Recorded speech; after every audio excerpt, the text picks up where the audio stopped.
que vous soyez tenté par le diable. En d'autres termes, c'est quand seulement vous voulez aller prier, faire certaines prières qu'il faut vous priver, mais pendant un moment. Alors, est-ce que le sexe peut déranger la prière? Alors, il y a un fléau dans cette nouvelle génération. Moins de personnes en parlent pour conscientiser. Moins de personnes en parlent pour éveiller les gens dans l'angle spirituel. Et même aujourd'hui, on parle dans la normalité en mode c'est normal, c'est des faits physiques, c'est des faits physiologiques, etc. Que de n'importe quoi. Je parlais de la masturbation, le rapport sexuel exagéré, plus dans le cadre de les hors mariés, c'est-à-dire hors le cadre marital, quoi. Aujourd'hui, il y a même des docteurs, entre guillemets, qui disent que voilà, pour être en forme, etc., il faut libérer un peu. Je ne juge pas les gens qui tombent dans le péché ou qui tombent dans la pudicité. Vous savez, on est tous humains. Et chrétiens ou pas du tout, tout le monde peut avoir des orientations sexuelles ou des pulsions, etc. Et je ne suis pas vraiment là. Mais je parle plus dans le cadre de l'ignorance qu'il y a aujourd'hui, où on ne prend ça que pour un petit moment de plaisir et ça s'arrête là. J'aimerais juste te donner d'abord cette idée et dire que comment tu peux normaliser le fait que quelque chose qui puisse donner vie à une personne et cette personne a un esprit, que cette chose soit juste quelque chose de normal ou tu te dis que c'est juste une partie des jambes en l'air comme les gens aiment dire. C'est-à-dire que deux personnes couchent ensemble et par la suite, il y a un enfant qui vient. Et dans cet enfant-là, il y a un esprit. Et tu crois que cette pratique-là n'est qu'un moment de plaisir. Si tu penses comme ça, mais franchement, tu es à côté. Tu es mondain, comme on dit. Comme cet homme de Dieu dirait. Mais pardon, tu es mondain. Alors la première des choses que j'aimerais dire maintenant dans cette vidéo, c'est que enlevons d'abord ou n'enlevons pas, mais prenons d'abord les cas même des personnes qui sont hyper disciplinées dans les pratiques spirituelles, comme à l'instar de moines. Les moines disent que chaque sperme qu'on libère t'affaiblit ou réduit ton énergie spirituelle. Qui semble un peu pareil. Écoutez ce que la Bible déclare. On dit ne vous privez pas l'un à l'autre. Mais seulement quand vous voulez vaquer à la prière. Mais pas longtemps, de peur que vous soyez tenté par le diable. En d'autres termes, c'est quand seulement vous voulez aller prier, faire certaines prières qu'il faut vous priver, mais pendant un moment. Alors, est-ce que le sexe peut déranger la prière? C'est ça la question. Est-ce que le sexe peut déranger la prière? Non, si je dois vaquer à mes occupations, je peux être avec ma femme, je peux être avec mon homme, je prie, ça ne dérangera pas. Mais pourquoi on dit, pour vaquer à la prière, on peut se priver pendant un temps du sexe? Parce qu'on sera fatigué? Non. Parce qu'il y a simplement certaines concentrations de prière qui exigent que tu ne libères pas certaines énergies.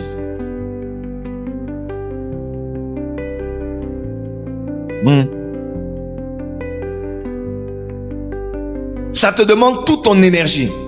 Que tu sois une femme, que tu sois un homme, tu as besoin d'être tout entier dans ça. C'est pour cela que dans les antiquités, même dans plusieurs civilisations, ceux qui étaient proches des reines, on les appelait des eunuques. Et souvent, c'était les grands sorciers. Parce qu'ils étaient castrés. On les avait privés de ce plaisir. Et ils étaient totalement consacrés. Il y a des rituels sataniques qui ne se font qu'avec des vierges. Nous, au Bénin, on était là, des fois, on va en boîte. On a des fétiches. Tu te bats avec moi, je te donne un coup, tu tombes. Dès que tu tombes, tu fais comme des crises d'épilepsie. La seule personne qui peut t'aider à sortir de là, ce sont les urines d'une fille vierge. Donc on va chercher en boîte là quelqu'un et on va demander à la fille de venir. Quand elle va uriner sur toi, on dit 2-3 choses, après tu peux te réveiller. Il y a des choses qui se font. Je ne dis pas que ceux qui ont perdu la virginité sont impurs, non. Mais je dis seulement, il y a certaines choses qui se font seulement dans la virginité. Et Jésus a accepté de naître dans le corps d'une vierge. Je ne sais pas, d'une manière ou d'une autre, mais je demanderais à plusieurs de ces personnes qui vivent dans cette pratique-là de vie d'impudicité ou de masturbation, etc. Après leurs actes-là, eux tous sont toujours dans cet état de dire que voilà, je suis un peu dégoûté, il ne fallait pas que je fasse ça. Ils se sentent en lui-même vidé. Et même les scientifiques disent que après chaque rapport sexuel, c'est comme si tu perdais la force de quelqu'un qui a parcouru 3 km de vitesse. Non, c'est-à-dire que juste là, dans ta chambre, en train de faire n'importe quoi. C'est comme si tu avais parcouru une course très longue de 3 km. Vous imaginez seulement l'énergie qui sort de toi. C'est pas un problème de t'as fait beaucoup de mouvements, t'as fait etc. Non, juste le fait de le faire, ça vide comme ton énergie. C'est comme l'exemple que le prophète Joel Francis donne sur le verset de l'apôtre Paul, ne vous privez pas l'un à l'autre. Et papa va chanter toujours une chanson que l'énergie de l'homme est sur son anus. Voilà. Voilà, c'est ce qu'il disait en fait. C'est-à-dire que l'énergie de l'homme, la force de l'homme en fait, parce que le sperme, vraiment de sa force, vient de derrière, comme on dit, etc. Voilà, c'est des histoires très physiologiques et scientifiques, etc. Mais ça a des impacts sur notre vie spirituelle. On raconte l'histoire que Mike Tyson avait fait un vœu de plusieurs temps et n'est pas touché une femme pour atteindre son niveau quand il est devenu à 20 ans seulement le plus jeune champion du monde en boxe. C'est-à-dire que c'est comme si c'est juste un plaisir de 4 minutes et puis tu passes à autre chose. Mais c'est pas que ça. Tu sens que quand tu es dans ça régulièrement, c'est comme si ça te dépouille d'énergie de faire autre chose. C'est très bizarre. Parce que premièrement, que tu sois chrétien ou pas, les lois spirituelles existent. Et tu sois chrétien ou pas. Donc c'est-à-dire que quand tu libères beaucoup d'énergie comme ça, bêtement, entre guillemets, il y a des répercussions. Vous savez, Dieu va te pardonner de ton péché d'impudicité. Seigneur, pardonne-moi, je suis tombé.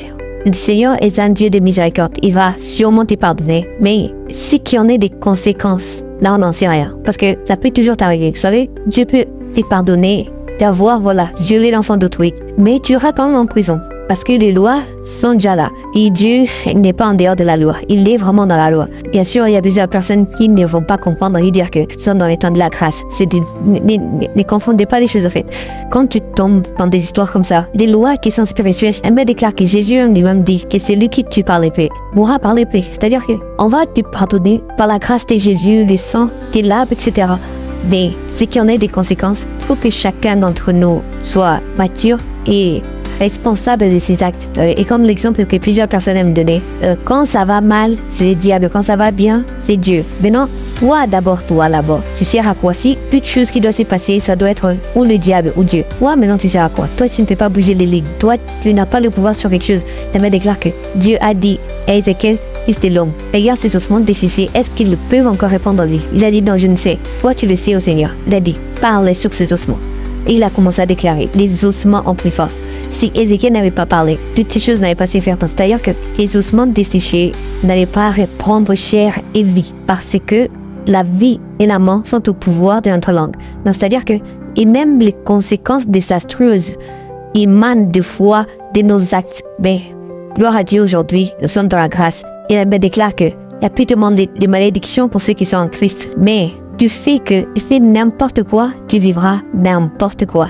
La grâce de Jésus est là. Il va te pardonner quoi que tu fasses. Tu sais, la prédication et dire que revenez à Dieu parce qu'il va pardonner, c'est une évidence. À tes millionièmes de péchés, Jésus est là pour te pardonner. Mais à tes millionièmes de n'importe quoi, tu vivras quand même des choses qui vont te faire comprendre l'importance de tes actes. Sinon, ça ne servira à rien que tu apprennes quelque chose dans la vie, en fait. Et c'est de la même manière qu'on dit que le péché que tu es en train de faire, en fait, ça ne nuit pas à Dieu. Franchement, que tu tombes dans l'impudicité, que tu voles l'argent, que tu commences à violer, que tu fasses quoi que ce soit, ça ne détruit Dieu en rien, en vrai. Ça ne fait que du mal à ton prochain. C'est pour ça, Jésus, les recommandements qu'il nous donne le plus grand des commandements, comme on dit, c'est aimer son prochain comme soi-même. C'est-à-dire que quand tu aimes ton prochain, tu participes à l'œuvre de la croix de Jésus-Christ. Parce que c'est par amour qu'il est descendu pour te pardonner de tes péchés. Cette vidéo, et quand j'en parle, c'est un peu pour juger quelqu'un, etc.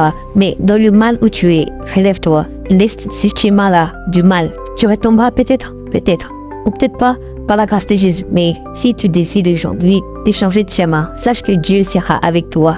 Parce que le mal que tu fais n'atteint vraiment Dieu presque en rien. Mais ça te détruit et toi et les personnes autour de toi. C'est pour ça que Jésus dit que le mal que tu ne veux pas qu'on te fasse, ne le fais pas aussi à l'autre. Parce que le bien-être universel, c'est de vivre pour les autres, comme on dit. Et une grande précision, toujours à dire que les grandes choses se font par des sacrifices. Quand tu es dans tes préparations des grandes choses ou d'une carrière qui doit percer, si tu te laisses aller par la vie de coucher à gauche, coucher à droite, coucher à gauche, coucher à droite, tout ça, je peux parier sur 90% des personnes qu'il y a toujours des cas d'exception où des personnes, ils font même n'importe quoi mais ça marche. On a toujours vécu avec des gens comme ça. mais dans la majorité des cas d'espèce, quelqu'un qui s'éparpille comme ça sexuellement, bêtement comme ça, ne va jamais loin de là où il pouvait aller. Tu sais, bien évidemment, ça ne tue pas ça. Ça ne veut pas dire que quelqu'un qui est tombé dans la publicité, sa carrière est complètement fichue. Pas du tout.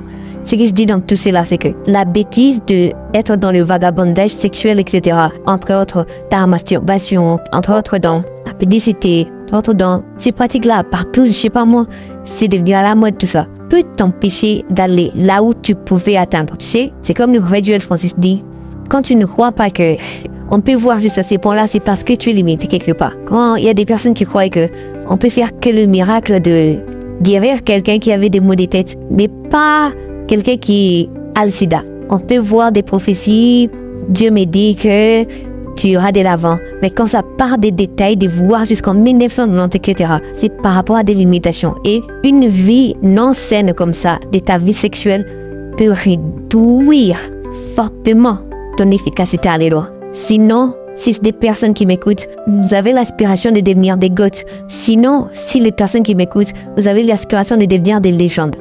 On peut aller loin, mais avec discipline. La vie est une vie de sacrifice. Quand tu fais des sacrifices, tu obtiens des choses. Quand tu fais des sacrifices, tu obtiens les choses.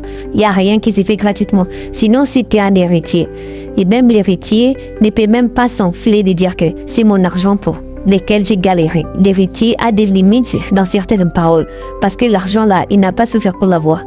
Mais les personnes qui veulent atteindre des choses avec valeur de satisfaction, de dire que je suis arrivé, tu es obligé quelque part de faire des sacrifices. Ça peut être ton entourage, ça peut être la vie de sexualité, etc., de femmes. Ça peut être la distraction et surtout la distraction. Et tout ça, ça fait partie même de la distraction. Mais que par la grâce de Dieu et l'amour de Jésus, je n'aimerais pas seulement parler de toutes les histoires autour de la sexualité dans l'angle scientifique et physiologique, comme on dit. Il y a le nofap, c'est-à-dire que la fatigue, le dégoût de travailler et beaucoup de choses entrent en jeu dans ces histoires de la sexualité. Alors, ce n'est pas une blague, mais par la grâce de Jésus, encore une fois, j'aimerais dire à quelqu'un, c'est quand j'ai encore fini, alors tu peux encore aller de l'avant. Si c'est le moment, tu prends la décision, tu sais. Au fil du temps, je ne suis plus dans la pratique de ces personnes qui sont juste là à l'église à recevoir. Tu n'as pas remarqué que depuis que tu recevais, il n'y a rien qui se passe. Je reçois.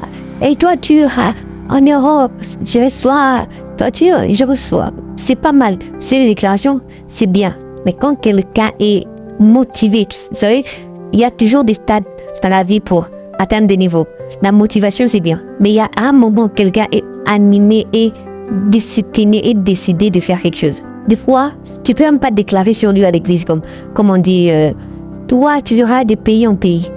Toi, tu vas exceller en ce que tu fais. Quelqu'un qui est discipliné, qui se lève chaque matin pour essayer d'aller de l'avant, que chaque jour vale quelque chose. Tu peux déclarer sur lui ou pas. Sûrement, quelque chose résultera de ses efforts, parce que Dieu bénit les efforts. Tu es là à l'église, je reçois. Il n'y a que toi qui reçois. Mais chaque année, tu fais que n'importe quoi. Cette année, c'est mon année. Compter les années ne sont que dans le calendrier pour se retrouver par rapport au temps. Mais chaque jour vaut. Même le 1er décembre, il n'y a pas quelque chose de spirituel qui entre en jeu pour dire que voilà, c'est une nouvelle saison pour tout le monde, etc. Pas du tout. Alors, si le 1er décembre est tombé un mercredi, c'est un mercredi comme tous les autres mercredis. Rien du tout n'a changé. C'est-à-dire que les résolutions de changer sa vie vaut plus que les déclarations du début d'année que cette année, comme on dit, mes ennemis ils vont tomber, etc. Au bout d'un moment, ça devient du n'importe quoi. Crois en Jésus. Sois un homme de foi. Parce que je n'exclus pas le fait que Dieu fasse des miracles sur ta vie. Mais lève-toi, va faire des choses qui sont importantes. Alors je crois que j'ai béni quelqu'un d'une manière ou d'une autre pour te faire comprendre que la gestion vaut ce que valent nos décisions. La gestion de ta vie, c'est les décisions que tu prends au quotidien. Vraiment au quotidien. Quand tu décides que ta vie soit juste un débat de Real Madrid, etc. Ça sera ça. Mais quand tu décides que ta vie soit quelqu'un qui recherche une onction à une dimension plus que les autres, tu le recevras. La vie, c'est des choix en fait.